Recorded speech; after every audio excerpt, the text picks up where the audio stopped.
Menu bebek dari China ini menjadi salah satu menu bebek dengan kasta tertinggi di dunia perbebekan. Dengan sejarah lebih dari 700 tahun, menu ini berhasil menyeruak naik dari makanan rakyat jelata menjadi salah satu menu wajib perjamuan kekaisaran. Inilah kisah seekor bebek, yaitu bebek Peking.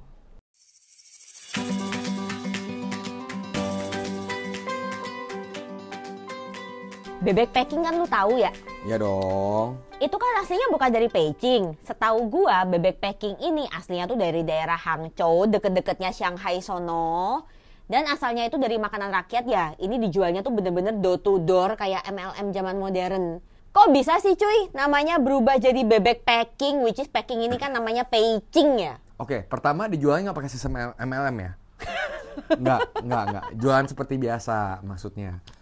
Tapi door to door. Door to door. Tapi nggak, anak buah Anda jualan bebek lagi, ntar Anda bisa kaya nggak gitu? Nggak. Itu skema Ponzi. Ya kan Ponzi MLM kan gitu. Tapi si bebek Peking ini memang berasal dari daerah selatan China. Tepatnya daerah sekitaran Hangzhou dan Shanghai pada saat itu. Pelan-pelan karena masakan ini enak, mulailah diketahui masakan ini oleh orang-orang perkotaan. Saat itu ibu kotanya adalah Nanjing. Orang-orang Nanjing mulai tahu bebek ini, mulai suka dan mulai, oke, mana nih bebeknya kita cobain. Nah, di zaman dulu bebek ini namanya bebek Qinling. Qinling merupakan nama lain dari ibu kota kekaisaran Cina pada saat itu, yaitu Nanjing. Pada saat itu orang-orang Nanjing mulai suka nih sama nih bebek. Sampai si kaisar pada saat itu ngedenger juga dan nyobain ini bebek. Dan masuklah bebek ini ke menu kekaisaran kerajaan Cina saat itu. Yaitu dinasti Ming ya berarti ya? Betul, dinasti Ming. Nah, kenapa namanya bisa jadi bebek Peking? Perlu diingat, Cina itu pernah pindah ibu kota seperti Jakarta pindah ke IKN. Belum pindah, Pak. Tetapi China tahun 1420 memang dari Nanjing pindah ke Beijing. Betul. Karena di tahun segitu, istana terlarang, kalau sekarang namanya Kukong ya. Ya. Sudah selesai didirikan, pindahlah semua keluarga kaisar ke sono. Apa hubungannya sama bebek Peking? Nah, otomatis kalau pindah sistem kekaisarannya, pemerintahannya, orang-orangnya, tata caranya, makanannya pun dipindah ke daerah Beijing. Nah, disinilah cerita tentang bebek Peking dimulai. Jadi boleh dibilang kalau bebek Peking ini sebenarnya adalah evolusi dari menu masakan yang namanya bebek Qinling. Betul. Kayak kalau Pikachu berevolusi jadi Raichu. Tetapi bebek Qinling sendiri berarti sampai zaman sekarang itu masih ada dong. Bebek Qinling sampai sekarang itu masih ada. Tepatnya bebek Peking itu adalah makanan baru yang diciptakan dari bebek Qinling. Apa perbedaan mendasar yang menjadikan seekor bebek ini bebek Qinling dan ini adalah bebek Peking? Gini, yang beda pertama dari bahannya. Bebek Qinling bebek apa aja bisa, yang penting gemuk bagus. Bebek yang itu, yang warnanya coklat terus kepalanya hijau? Setahu saya sih itu jarang dimakan ya. Itu bebek Mandarin loh. Ya, bebek Mandarin itu biasanya buat hiasan setahu gue ya, jarang dimakan. Jadi bukan. Nah, kalau bebek Peking itu menggunakan bebek yang spesifik. Yang modern ini diketahui ada dua jenis, yaitu bebek Grimot dan bebek Cherry Valley. Bebek Grimot sama Cherry Valley. Tapi kenapa dua bebek ini namanya Eropa banget coy? Cherry Valley itu sebenarnya ada nama Mandarinnya. Kalau Grimot ini sebenarnya bebek yang bisa dibilang bukan bebek Cina lah. Cuman memiliki karakter yang cocok, yang mirip, yang bisa digunakan untuk bebek Peking. Nah, perbedaannya sama bebek biasa tuh apa? Pertama, warna bulu bebek Peking ini biasanya warnanya putih bersih. Clean dia. Jadi nggak pakai coklat hijau ya? Nggak pakai coklat hijau atau belang belentong, biasanya kayak entok gitu, nggak. Beda. Jenis bebek ini juga memiliki ukuran yang lebih besar dari biasanya. Memiliki kadar lemak yang lebih tinggi, udah gitu memiliki tekstur daging yang lebih lembut juga. Tetapi dari tadi lu belum menjelaskan, apa yang membuat kayak bebek Qinling ini, oh ini tuh bebek Qinling dan bebek Peking ini adalah, ini masakan bebek Peking. Apa ciri khas yang mereka miliki? Pertama, cara masak. Pada awalnya bebek Qinling itu dimasak seperti biasa di atas perapian. Di atas tungku. Di atas tungku. Dibakar kayak sate. Ya, mirip-mirip lah kayak babi guling. Namun, seiring berjalannya waktu, cara masak ini mulai berubah. Bebek ini dipanggang menggunakan oven batu yang bernama menlu. Menlu adalah sebuah oven tertutup yang dibangun menggunakan batu bata dengan pintu di setiap sisinya. Kayu bakar akan dibakar sampai menjadi arang di bawah oven tersebut. Dan bebek akan digantung di dalam setiap pintunya. Ditutup, setelah kira-kira 1 jam, bebek akan diangkat dan disajikan. Namun pada saat pindah ke Beijing, Cara masaknya ada yang sedikit berbeda. Para koki kekaisaran mengembangkan oven model baru yang disebut dengan Kualu, yaitu oven terbuka. Oven ini membuat proses masak menjadi lebih efisien, karena jumlah bebek yang dipanggang bisa menjadi lebih banyak. Selain itu, oven ini memudahkan para koki kekaisaran untuk mengetahui bebek mana yang masuk terlebih dahulu dan yang sudah matang. Berarti kalau misalkan bebek cinling itu dia dimasak dengan sistem direct fire, sedangkan bebek packing dimasaknya dengan indirect fire dong. Tepatnya waktu bebek cinling pun mereka udah sempat indirect fire, waktu mereka pakai menlu. Sedangkan untuk memasak bebek packing sendiri, setahu gua nih ya, kalau misalkan di packing itu ada cara khusus kan. Ada step-step yang tidak boleh terlewati. Kalau misalkan lu terlewati, lu bukan bebek packing. Betul. Lu bisa nggak menjelaskan kayak gimana sih proses lengkap untuk memasak seekor bebek ini menjadi packing kauya? Boleh banget. Pertama, bebek packing ini merupakan sebuah hidangan yang proses masaknya itu cukup rumit dan nggak bisa di-skip satupun prosesnya. Pertama, bebek yang digunakan haruslah bebek jenis Greenmouth atau Cherry Valley yang sudah digemukkan. Setelah bebek disembeli dan bulunya dibersihkan, bebek akan dipompa dengan angin menggunakan pipa untuk memisahkan daging dan kulit. Satu sayatan di bawah masing-masing sayap harus dibuat untuk mengeluarkan isi perut dan organ bebek. Jadi bebek haruslah tetap berbentuk utuh beserta dengan kulitnya.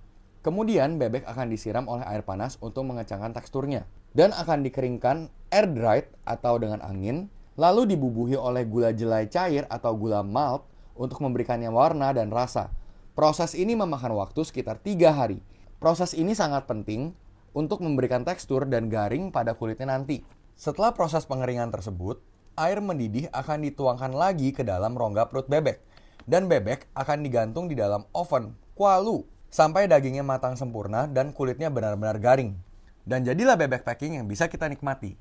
Gua ngebayanginnya langsung teringat dengan berbagai macam bebek packing yang gua makan pas di China dulu, cuy. Gua juga, enak banget cuy. Tetapi seingat gua ya, untuk mengkonsumsi bebek packing ini, itu ada tata caranya. Gua inget itu, kokinya akan datang membawa bebek ini masih bentukan utuh ke depan kita dan langsung dipotong di hadapan para tamu. Ini bener apa enggak? Bener banget. Nah, ini yang gue mau jelasin nih abis ini nih. Cara penyajian bebek ini memang agak ribet dan agak ritualistik. Apakah kita harus bakar dupa dan menyan dulu sambil makan? Lebih tepatnya menyan, tapi enggak sih, enggak bercanda. Cuman ada tata cara khusus untuk memakan bebek ini, untuk menikmatinya secara maksimal. Menurut cara penyajian yang seharusnya, koki akan membawa bebek dalam berbentuk utuh di hadapan tamu. Lalu bebek akan dipotong dengan pisau khusus memotong bebek yang disebut dengan pianyatao, yang tipis, panjang, dan berbentuk persegi panjang. Bebek akan dipotong dalam beberapa jenis potongan. Pertama adalah potongan kulit yang paling enak dan paling nikmat. Potongan ini disebut dengan potongan half moon, setengah bulan pertama atau panyue. Potongan kulit ini diambil dari bagian punggung bebek. Lalu dilanjutkan dengan potongan kulit lain, baru daging si bebek. Seorang koki yang berpengalaman, konon bisa memotong bebek hingga lebih dari 100 potongan.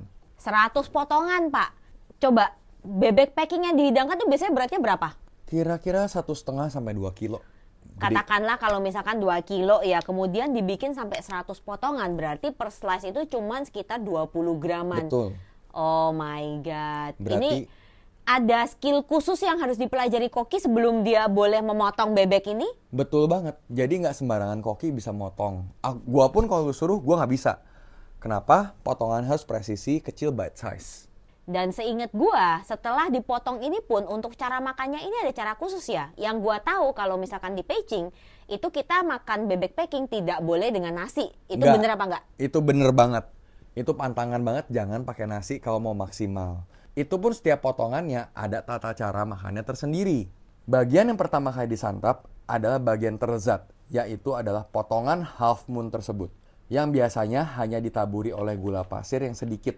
Selanjutnya, bagian daging dan kulit akan dimakan dengan pancake tipis yang dikukus atau mantou kosong garing yang ditaburi oleh biji wijen. Bisa juga ditambahkan irisan daun bawang tipis dan timun sebagai kondimen. Kondimen lain yang biasa digunakan bisa juga berupa bawang putih yang sudah dihaluskan atau sayuran yang sudah diacar. Gue punya pertanyaan nih. Yap. Tadi kan lu bilang untuk daging kulitnya yang panyue itu biasanya hanya ditaburi gula pasir. Kenapa nggak ditaburi sesuatu yang gurih seperti garam? Karakternya aja udah rich, udah enak banget. Jadi hanya perlu sedikit aksen untuk menambah rasa aslinya itu biar lebih keluar. Berarti bumbu yang digunakan ini sebenarnya bukan untuk membumbui, tetapi lebih ke gimana caranya supaya rasa asli ini lebih ter-enhance. Lebih keluar, betul. Dan tadi kan lu nyebut juga daun bawang ya. Setahu gua kalau di Peicing daun bawang yang dipakai itu tidak seperti daun bawang yang kita pakai di Indonesia. Kalau bahasa Inggris mungkin leek. Yang dipegang sama Hatsune Miku biasanya. Bapak wibu ya. Sedikit. Ting ting ting ting ting. Gua langsung terbayang-bayang dengan masa kehidupan gua di Peicing dulu. Tapi hidangannya belum selesai. Masih ada lagi? Masih ada lagi. Apa lagi, coy? Ini kulit sama daging udah dimakan pakai acar. Betul. Tapi kan masih ada daging yang nempel di tulang bebeknya. Buat aku? Bukan. Daging bukan buat kamu. Daging di tulang bebeknya itu akan diambil semua. Kemudian daging itu akan dimasak, ditumis dengan toge biasanya. Dengan sayuran lah. Biasanya sih toge umumnya. Lalu disajikan lagi kepada tamu. Ada lagi, coy? Ada lagi. Apa lagi? Tulang bebeknya. Tulang bebeknya bakal dijadiin sup. Oh, bukan buat dikerokotin? Bukan buat dia. Supnya ini umumnya ditambahin sayuran yang berupa winter melon atau kundur. Undur-undur? Bukan, itu undur-undur. Oh, salah. Kundur winter melon. Oke. Atau bisa juga disubstitusi dengan Chinese cabbage atau kubis Cina. Apa tuh namanya? Paicai? Paicai. Paicai. Oke. Umumnya kuahnya itu berwarna putih seperti susu.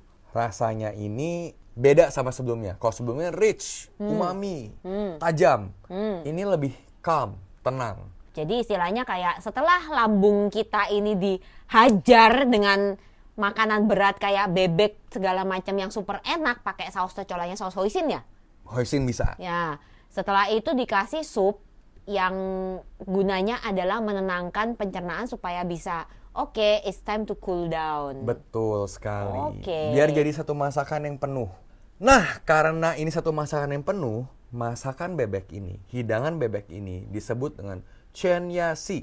Namanya juga orang Cina, tidak mau rugi. Betul sekali. Kita semua adalah orang Cina, kita tidak suka rugi. Dan gue jadi mengingat juga, ini sedikit trivia sejarah ya. Kaisar Qianlong ini adalah kaisar yang mungkin paling favorit, paling dikenal oleh orang Indonesia sejagat Nusantara ini karena salah satu kaisar yang paling banyak nongol di drama-drama Cina. Lu pasti ingat Putri Huanchu. Ya, betul. Itu tokoh utamanya kan Kaisar Qianlong. Beliau ini sebenarnya dikenal sangat menyukai bebek packing. Lu bayangkan dalam 13 hari beliau ini bisa pesan bebek packing itu 8 kali. Dan lu tahu ya kalau kaisar ini ada aturan mereka tidak boleh memakan dari satu menu itu lebih dari 3 suap. Jadi biasanya dia disajikan kayak 20-30 menu. Tiap menu itu cuma boleh 3 suapan doang. Dan lu bayangkan betapa kasihan mungkin ya. Ya baru nikmatin 3 suap diganti. 3 suap diganti. Itu baru panyenya doang. Belum nyampe ke bungkusan pancake. Kayaknya itu panyenya 1, pancake-nya 1, terus kuah. Udah. Enggak, hari pertama panyenya, hari kedua pancake-nya, hari ketiga kuahnya, hari Kasian keempat togenya.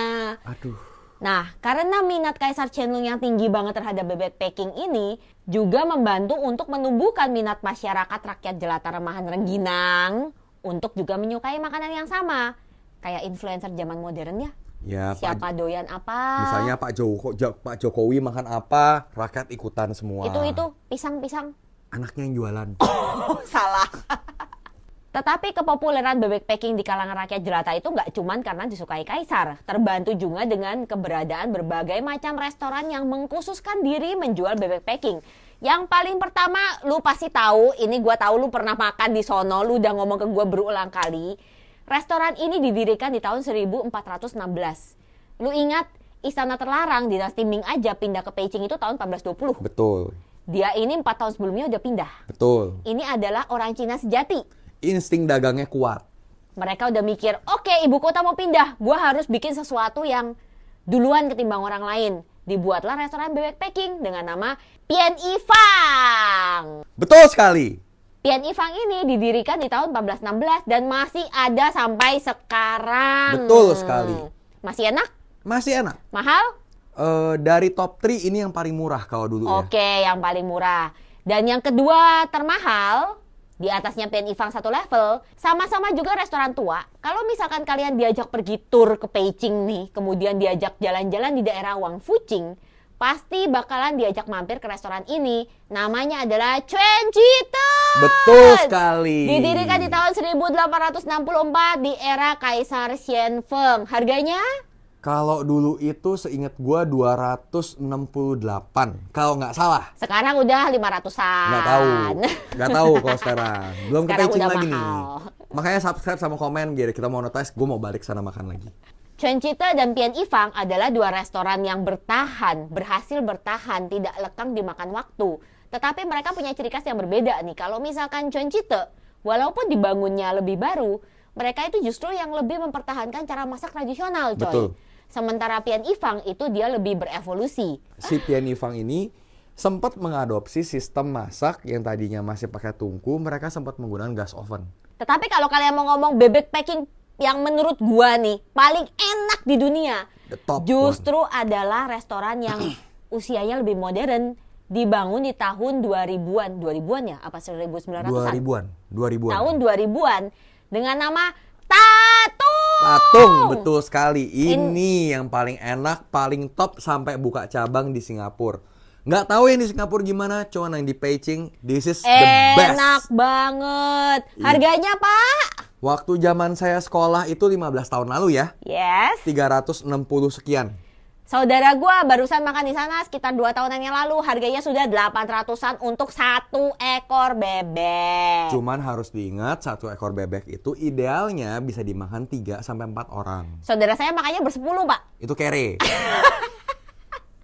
Kalau mau makan idealnya mau puas. Kalau buat gua 3-4 orang maksimum. Emang seharusnya begitu. Masalahnya kadang-kadang kantong itu berkata lain, Pak. Makanya kerja keras buat makan. Tetapi bebek packing ini baru mulai mendunia nih di tahun 1970 ketika Perdana Menteri Cina di zaman itu, Zhou Enlai, Pak. Ya, Bapak Zhou Enlai. Yang alisnya kayak ulet bulu, tebel banget kan? Gua nggak ngomong macam-macam ya. Kalau misalkan ada komunis yang mau nyari ini. Enggak, tapi emang bener kan alisnya tebel. Emang Dan bener. itu orang sangat berkarisma. Saya hormat Pak Zhou Enlai. Bapak Zhou Enlai ini menyajikan makanan bebek packing untuk para petinggi negara lain yang kebetulan lagi berkunjung. Salah satunya adalah dari Inggris Henry Kissinger dan dari Amerika Richard Nixon. Dan dari situlah bebek packing ini menyebar ke seluruh dunia. Jadi bebek kalau menurut gua ya kastanya paling tinggi. Iya, ini bisa dibilang kalau buat gua juga adalah hidangan bebek kasta tertinggi, kaisarnya bebek ya ini. Kalau misalkan itu adalah kaisarnya bebek, kita adalah dewa pecinta bebek gitu ya. Ya kita yang makan kaisarnya. Tapi gue punya pertanyaan lagi nih. Sebagai penggemar bebek packing, bagaimana menurut lo tentang menu bebek packing yang disajikan di berbagai restoran di Indonesia? Wah, duh. Pak, menghela nafasnya jangan gitu amat, Pak. Berat ini jawabnya. Kalau dari segi rasa, dibilang nggak enak, enak. Sebenarnya enak sih enak. Kalau misalkan dikasih makan, anjir ini makanan enak iya. Ya, cuman kalau ngomong mirip sama aslinya, mohon maaf belum.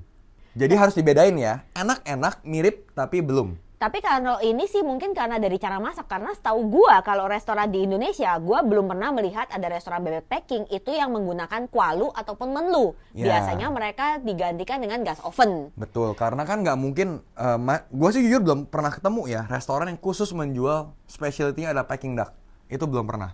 Ya mereka mesti efisiensi masak juga, dapurnya ovennya bisa dipakai buat yang lain atau gimana. Jadinya ya rasanya pasti originalitasnya berkurang. Itu wajar.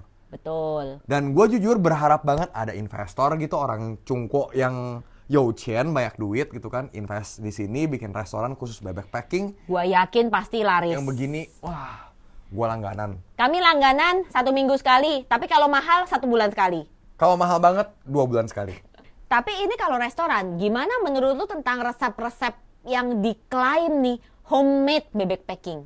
Kalau ngomong ini aja soal yang resep bebeknya ya, gua nggak tahu ya ini pakai bebek apa, mungkin bebek Mandarin atau bebek kampung yang nggak tahu juga. mungkin bebek entok. Ya, resep boleh aja resep. Bilang bebek packing, bebek apa boleh aja. Cuman kalau udah came to taste, rasa, pasti kalau nggak pakai step yang aslinya, rasanya ini pasti beda. Dipompa, Di air dry. Dikasih apa? Gula jelai. Terus disiram air apa segala tadi itu. Kalau skip stepnya, alatnya beda. Itu pasti beda. Dan gue melihat kalau di resep-resep yang rumahan ini bahkan bebeknya nggak dipanggang. Ada yang digoreng. Itu yang ada di air fryer, cuy. Ada. Emang ada. Nah, kalau boleh jujur ya, secara resep boleh namain apa aja, tapi secara rasa buat gue bukan. Tapi kalau misalkan itu bebek digoreng, jadinya kan bebek crispy dong. Bebek kaleo. Tinggal digeprek, Pak, pakai sambal. Iya. Berarti kesimpulan terakhir adalah kalau kalian ingin makan bebek packing yang original, mohon maaf, paling deket di Singapura. Ya, Tatung. Ya kalau mau OG-nya ya ke Peicing, masih banyak pilihan restoran yang mungkin bukan top 3, tapi menyajikan bebek packing juga. Dan rasanya masih oke kok, masih enak. Dan video ini adalah bagian dari serial kita Tasting China. Dan kalau kalian suka sama video ini, jangan lupa like, comment, subscribe, dan share video ini biar semua orang di dunia tahu makanan yang enak dari Cina kayak gimana. Thank you for watching. We'll see you in the next video. Bye-bye.